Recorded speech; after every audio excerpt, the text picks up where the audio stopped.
Selamat datang di channel saya Serangga Gatal. Jangan lupa di subrek, like and share. Mimin doakan semoga kita sehat semua. Oke, kita mulai. Saat Suomeng tertawa, para pembudidaya iblis juga tertawa. Suara itu begitu keras. Meng Jinghai dan yang lainnya mengabaikannya. Setelah melihat kekuatan menakutkan Sui, mereka bahkan merasa bahwa ejekan Suomeng dan pembudidaya iblis lainnya sangat bodoh dan lucu. Pria kecil, mereka membiarkanmu mengambil alih, apa rencanamu? Pria tua berjanggut bertanduk itu bertanya perlahan. Binatang singa emas tidak terlalu kuat. Namun, terlalu jarang bagi binatang singa emas cair dengan alam fase roh untuk tinggal di wilayah Dakin ini. Hal-hal yang langka. Taklukkan binatang jahat ini dan bawa kembali untuk menjaga pintu, agar Yingke tidak harus berada di sana setiap hari. Mereka semua tercengang, mereka tidak menyangka Sui menjawab seperti ini. Itu seolah-olah mengatakan bahwa kehidupan kalian para pembudidaya iblis tidak sebaik binatang singa emas cair. Sao Meng dan pembudidaya iblis lainnya juga tercengang. Kapan seorang pria muda di alam pengumpulan bintang berani menjadi begitu sombong? Ini benar-benar keterlaluan, membuat Suomeng dan yang lainnya hampir tidak bisa mempercayai telinga mereka. Berteriak. Raungan marah terdengar, menghancurkan awan di 10 arah. Melihat binatang keberuntungan emas menarik kereta, mata lonceng tembaga raksasanya melebar, dan ia melirik Sui dengan membunuh. Aura mengerikan yang memancar dari tubuh itu membuat Meng Jinghai dan yang lainnya berkeringat dingin. Baru pada saat itulah mereka menyadari bahwa binatang yang menarik kereta harta karun itu memiliki aura yang menakutkan pada tingkat fase roh. Melihat ini, Sui tersenyum, mengangkat tangannya dan menunjuk ke binatang emas itu, berani berteriak padaku, dan aku akan membiarkanmu berlutut dan memohon belas kasihan nanti. Kebanggaan. Di penjaga kehormatan, seorang pemuda berkulit putih dengan jubah merah berdiri. Dia menatap Sui, yang berdiri di tebing Songtao, dari ketinggian, dan berkata dengan suara dingin, hal kecil, apakah kamu sudah cukup kesulitan? Apakah kamu benar-benar berpikir aku tidak berani membunuh siapapun? Kata-katanya nyaring dan mematikan. Pemuda berjubah merah ini adalah monster pengubah roh dengan aura yang ganas. Meng Jinghai, pergi dan bunuh penghalang jahat ini. Sui berkata dengan ringan. Meng Jinghai terus menundukkan tubuhnya dan menundukkan kepalanya ke Sui. Mendengar ini, tubuhnya sedikit menegang. Segera, kepala sekolah Vien Xuanzong Surgawi menarik napas dalam-dalam dan berkata, ya. Sebelumnya, dialah yang memimpin, berharap Sui akan mengambil alih. Sui telah memberi perintah, dan dia tidak bisa menahannya. Sosoknya naik dari langit, lengan bajunya menonjol, dan ada tombak perak tambahan di tangannya. Sialan, apakah kamu mencoba membunuhku? Wajah Sumeng tenggelam dan dia memarahi dengan tajam. Kamu mencari kematian. Meng Jinghai berbicara tanpa ekspresi.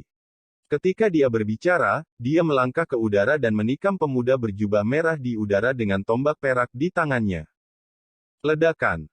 Tombak itu seperti listrik, menyalakan cahaya perak yang cemerlang, menembus langit, dan momentumnya luar biasa.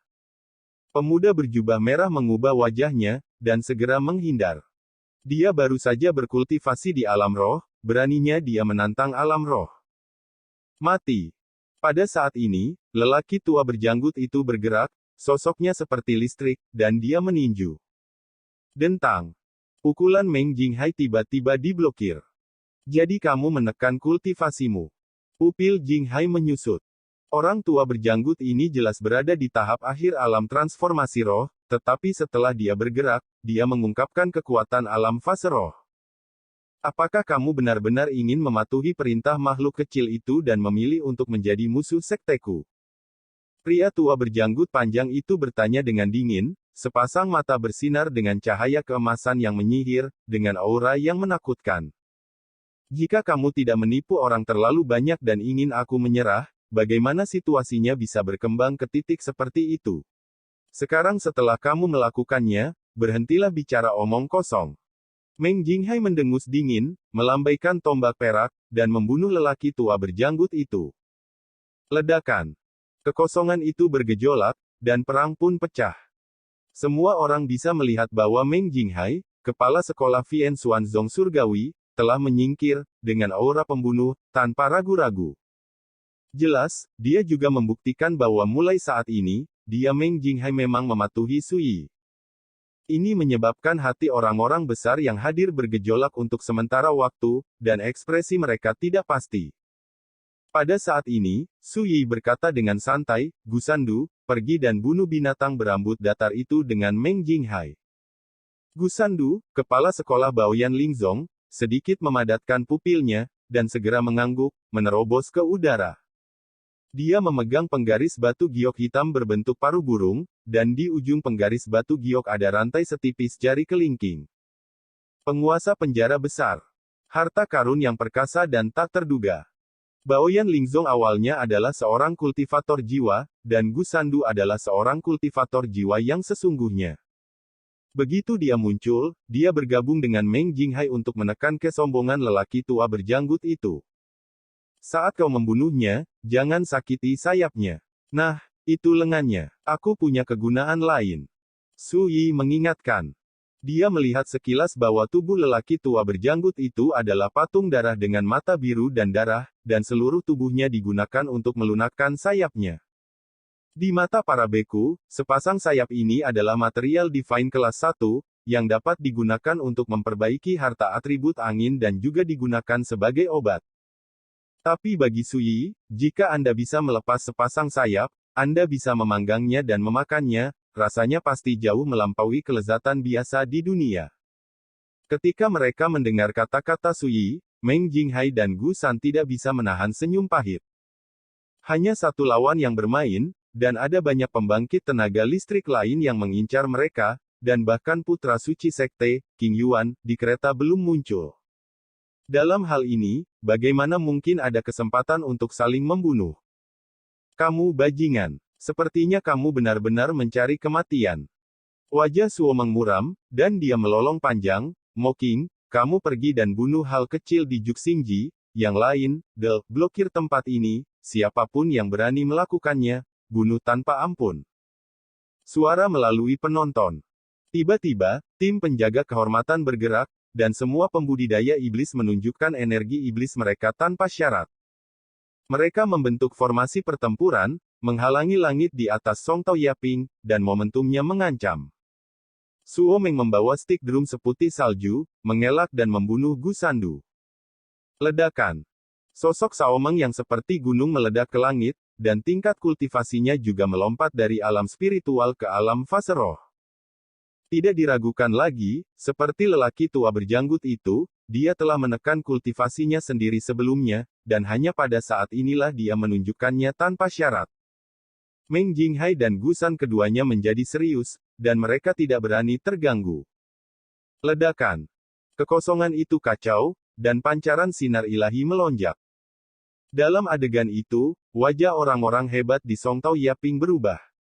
Siapa yang tidak tahu, ini setara dengan perang total dengan sekte ngengat. Anak kecil, mati.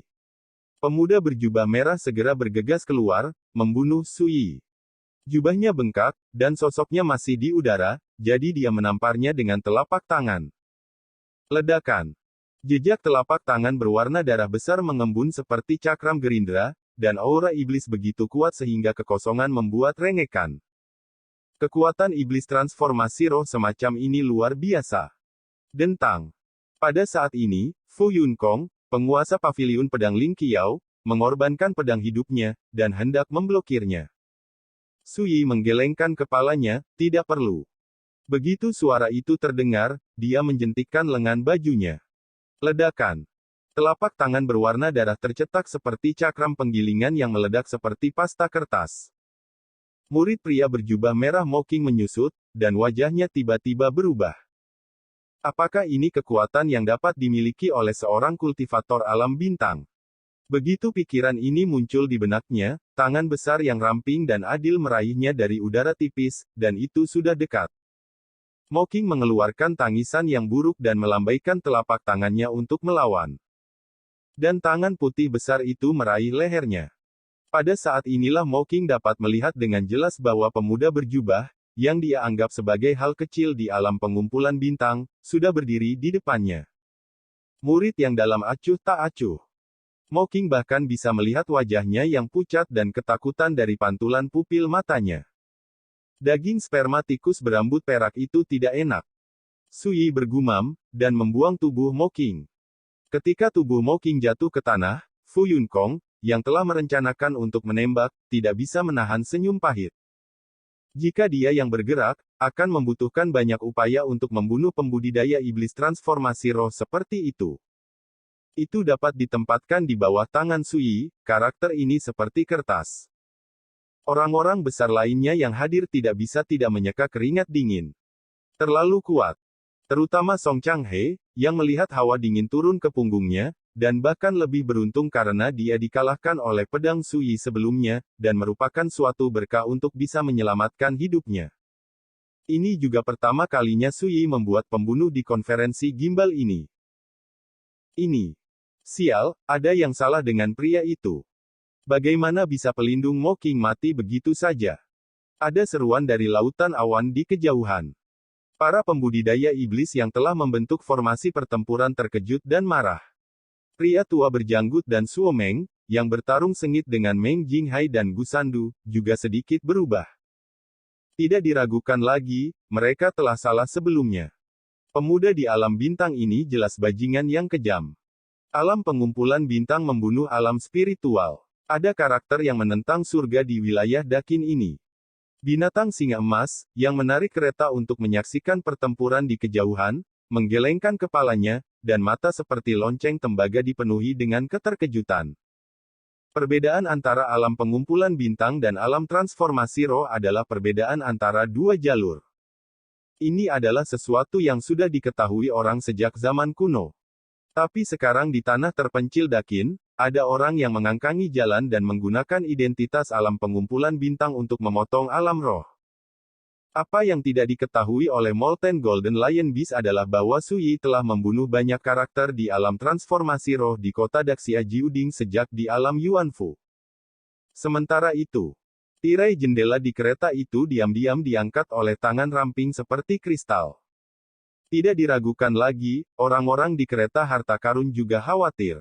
Sekian dulu update-annya, tunggu lanjutannya di channel saya Serangga Gatal, di subscribe ya guys. Terima kasih.